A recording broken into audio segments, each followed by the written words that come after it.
que faz um bom podcast ser um bom podcast? Esses dias aqui na produtora, surgiu uma demanda de um cliente para a produção de um podcast sobre um tema específico, um universo, um nicho bem específico. E veio a ideia de produzir esse material aqui, que é para discutir o que faz um podcast ser um bom podcast.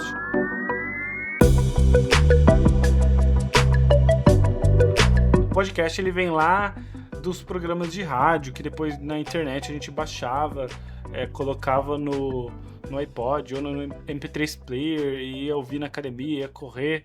Mas o fato é que o podcast ele tem crescido cada vez mais, é uma opção de mídia a ser explorada, seja por marcas, uma opção a canais de YouTube, né? E o YouTube está gostando cada vez mais dessa mídia também, né? Ele consegue expor ali o conteúdo por bastante tempo, onde ele vai inserir várias propagandas. Tem uma retenção legal de público, porque já que você está consumindo uma coisa do seu nicho, você acaba ficando ali bastante tempo.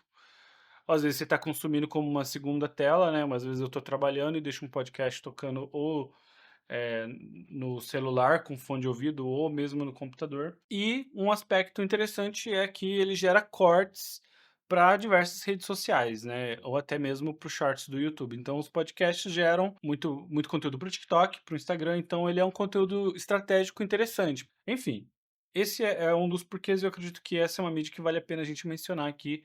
Mas eu quero entrar num outro aspecto, que é justamente da pergunta inicial que eu fiz. O que faz um bom podcast ser um bom podcast? Na minha opinião, um podcast, assim como ele vem lá do rádio, e eu acho que o primeiro propósito, ele também é de ouvir mais do que ver, é a qualidade do conteúdo e do áudio.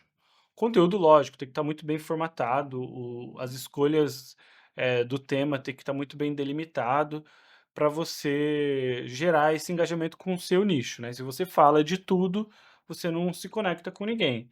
Mas se você fala para o seu nicho, da forma com que o seu nicho entende, você vai ter uma chance de conectar muito mais com essas pessoas. Então, acho que isso tem que estar bem definido. O áudio tem que ter muita qualidade. Alguns podcasts escolhem seguir na linha do rádio, né, com microfones dinâmicos para ter bastante textura de voz, o que é interessante, principalmente para quem vai ouvir apenas, mas outros podcasts apelam para um visual que talvez gere ali uma outra camada. A gente tira um pouco esse microfone de cena, coloca ele aqui do lado e começa a incluir um pouco mais o que é essa expressão, né? Mas enfim, a gente está falando então, conteúdo tá ok, áudio tá ok. Eu quero discutir mais do ponto de vista de decisões na parte visual do seu podcast. Iluminação, cenário, figurino, são escolhas que vai refletir no produto em vídeo. E nesse caso, tudo é negociado, né? Então, se você quer um cenário específico, você pode não necessariamente ter um áudio de estúdio. Então, se você, por exemplo, no espaço que eu estou gravando aqui, ele não é um espaço preparado para captação de áudio. Se eu estivesse priorizando o áudio, talvez eu estaria abrindo mão do espaço que a gente já tem aqui na produtora. Então, são essas escolhas que a gente coloca em balanço quando a gente vai tomar decisões a respeito do podcast. Vamos focar no áudio. Então, o cenário e a reação e a fotografia da pessoa aqui, ela é secundária, então vamos pôr o microfone bem perto, vamos ver como que isso fica. O áudio vai ficar muito bom, mas o que se perde em termos de imagem? Bem, então vamos dar uma olhada em algumas referências. São escolhas um pouco mais fora da caixa, que eu acho que é interessante para inspirar para projetos de podcast que vai fugir do convencional, vai te dar mais liberdade e até, às vezes, essas escolhas possibilita projetos que, às vezes, a gente não tem um espaço, um cenário, enfim, abrir um pouco mais a cabeça nesse sentido. Até escolhas técnicas de captação de áudio também, vamos dar uma olhada. Para essa primeira referência do Rick Rubin é uma das minhas favoritas. Ele não tem compromisso com o cenário, então cada conversa pode acontecer num espaço diferente, um espaço aberto, um espaço interno. Essa câmera de longe possibilita uma leveza, até assim, para quem não está acostumado a gravar com o microfone lapela, uma hora você esqueceu que está sendo gravado, então a conversa flui. Essa distância das pessoas também possibilita uma conversa um pouco menos cansativa, né? Então, às vezes, quando você está conversando com uma pessoa, pode observar, isso é da psicologia, né? Quando a gente está conversando de uma pessoa muito perto da outra, a conversa ela se intensifica e os silêncios ficam constrangedores, você fica com a atenção muito focada no rosto daquela pessoa, nos movimentos daquela pessoa. Quando você está com uma certa distância, fica mais leve. Você pode devagar, pode observar que quem está conversando ali está olhando o cenário, está divagando, às vezes olha para quem está conversando, às vezes só é possível você pegar essa camada da conversa se você gravar num espaço sim. Se você fecha num espaço escuro, pequeno, onde a única luz ali está na pessoa que está conversando, você tende a tornar aquela experiência um pouco mais cansativa para quem está participando, tá? Então aqui vamos ver, ele tem alguns vídeos e acho que essa é meio despretensioso. Então aparece o cabo de áudio, não tem problema nenhum. A sombra invade a cena ali, cobrindo ele, não tem problema nenhum. Eu acho essa uma referência muito legal para conversar de vários assuntos. Vamos lá. Na Variety, eu trouxe duas referências. Essa que é dos diretores falando no espaço escuro, tem uma produção, e eu quero só usar como um exemplo, como às vezes, aqui o que é interessante, essa iluminação, lógico, é muito legal, isso é possível porque tem um espaço para produzir, né, essa luz e tal, mas o que eu mais gosto são esses enquadramentos over shoulder, que a gente vê muito no cinema e às vezes não é possível em todo o cenário, num espaço, às vezes se tem ali um espaço menor, é possível fazer esses shots. Acho que aqui a gente tem essa possibilidade, mas eu quero colocar em contraste com esse outro vídeo aqui, ó, que é justamente do mesmo canal e eles têm um espaço vazio. O que é muito legal para a gente produzir uma luz muito bacana nas pessoas, como o espaço é vazio, esse take aberto aqui provavelmente às vezes tem uma pós aqui, igual o que é muito comum no cinema, né? Então pode ter um microfone ali, pode ter uma luz, pode ter um equipamento que você tira na pós.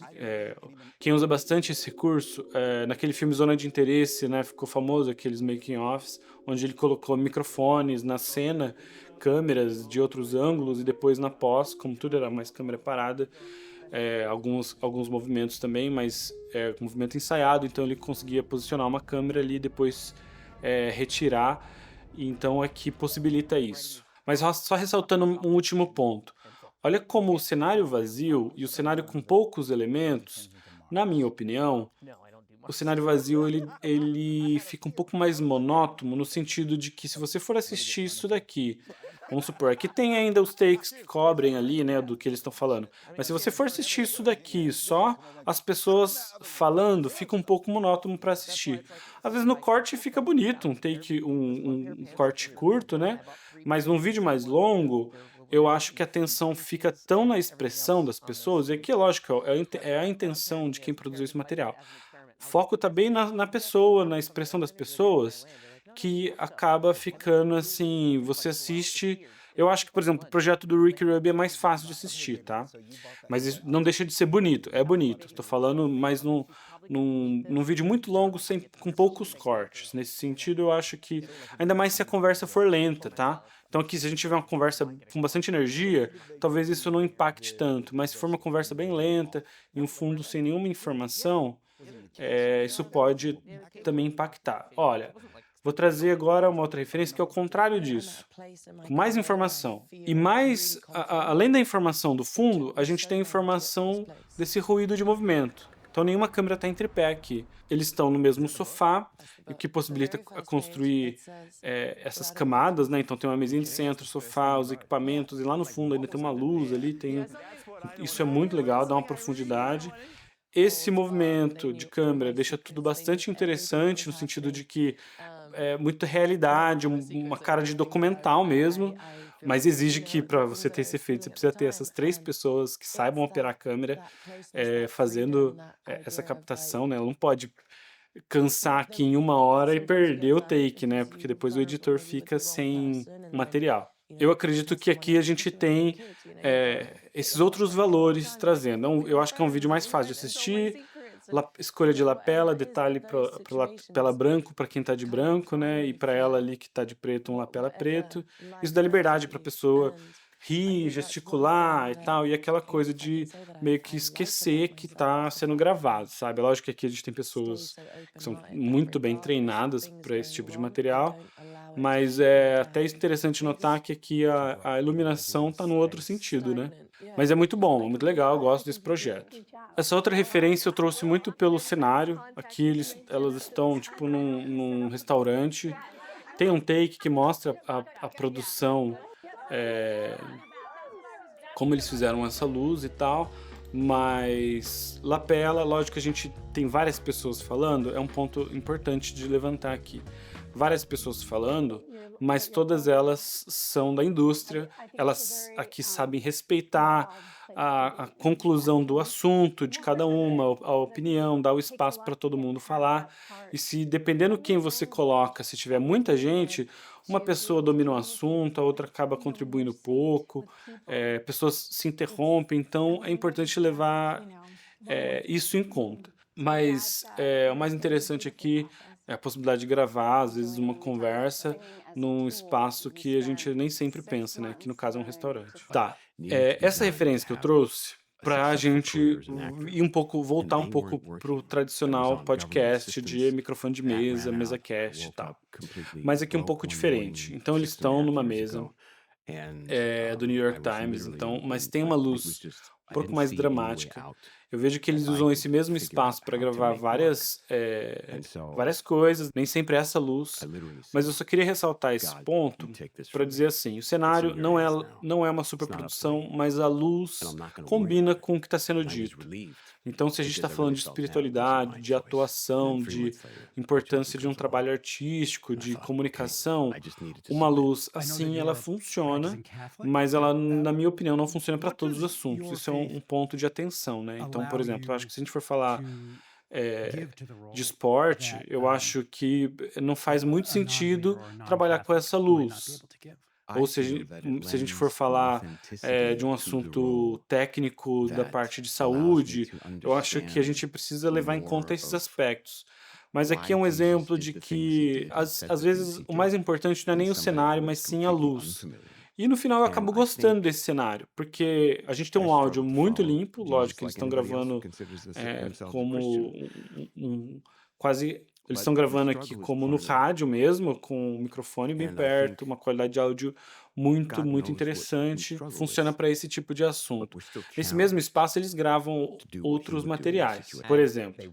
Então aqui, ó, a gente está num espaço que, se não for o mesmo, é muito parecido, e aqui mais uma vez a gente tem a mesa, que é uma mesa octagonal, mas funciona como uma mesa redonda. E aqui é uma coisa que eu acho que as pessoas erram muito, porque quando pensam vamos começar um podcast, sempre parte, às vezes, de uma mesa tradicional, uma TV ali, como muitos podcasts fazem, e coloca as pessoas numa disposição onde, para falar quem está do meu lado, eu fico de costas para a câmera e não funciona tão bem quanto uma mesa redonda funciona aqui. Então, por exemplo, olha esse take. Todo mundo consegue se ver, a gente consegue filmar todo mundo com 3 câmeras, e funciona, as pessoas conseguem interagir e tal, e às vezes é uma escolha simples que faz toda a diferença em como essa comunicação vai funcionar, né? E aqui a gente tem um exemplo interessante do New York Times também. Veja esse setup aqui. E aqui ela montou uma mesa, um microfone e colocou a mesa entre as duas pessoas, a xícara de café, e usou essa luz natural. Tem, lógico, outras luzes aqui montando o cenário. Eles estão trabalhando aqui com 3 câmeras, então over shoulder e uma câmera aberta. Você vê que é aquelas mesas de reunião mesmo, né? Onde você consegue montar um círculo, e aqui eles montaram 2. Achei que ficou. Ela até tem uma mesinha na frente dela ali que está escondida, dá para ver pelo pé, e o computador ali, que provavelmente ela está vendo as perguntas, né? Mas é uma solução que foge aqui do tradicional. Esse microfone é um microfone mais próprio para estúdio, né? Então, por exemplo, se eles estão num espaço como esse, e ali fora passa um caminhão, crianças brincando, esse microfone ele vai pegar e vai precisar de um tratamento. Diferente, às vezes, de uma lapela que funciona num espaço assim, com mais ruído. É um microfone pensado para um espaço de estúdio, que funciona bem no outro contexto lá que eles estão no estúdio mesmo, mas aqui acho que dá um elemento estético interessante também. Por último, eu deixei eu acho que o que eu mais gosto aqui, que eu acho que é o mais criativo, né? Então a Bella Freud é a bisneta do Freud, e ela tem esse podcast aqui, esse canal do YouTube, onde ela conversa sobre diversos assuntos que orbitam em torno do fashion, em torno da moda, em torno do comportamento, mas são personalidades bem conhecidas aqui, né? A gente tem a Kate Blanchett, e ela montou esse cenário como se fosse uma sessão de psicanálise. A pessoa só está sentada de frente para ela, acho que faz sentido, né? Mas tem um elemento do microfone, tem esse cenário que é super rico em termos de, enfim, tem livros, tem texturas, tem uma luz bem, assim, quentinha, e isso impossibilita alguns enquadramentos interessantes, né? Então, tipo assim, esse eu acho que é o que mais sai do óbvio.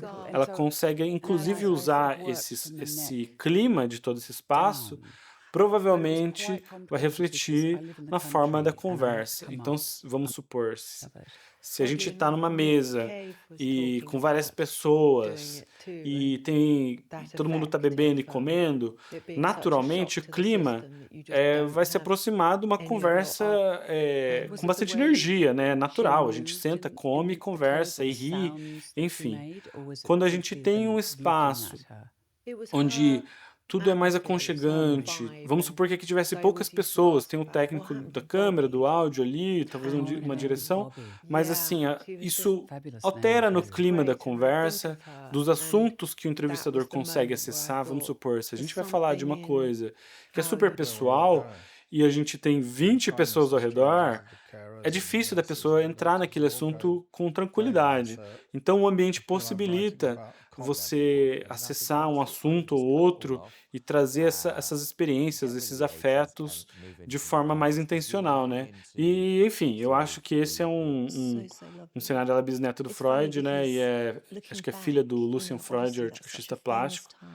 Tem um trabalho bem legal também, tem esse take aberto, acho fantástico esse trabalho. Tem uma introdução muito legal aqui, né, da pessoa chegando e tal. Bem, eu espero que esse material possa ajudar alguém aí a ter algum insight, ou chegar a alguma conclusão que seja criativa, ou até, enfim, alguma decisão de uma escolha técnica, né, o espaço, a gente precisa se libertar dessa necessidade para fazer as coisas, precisa ser de um jeito.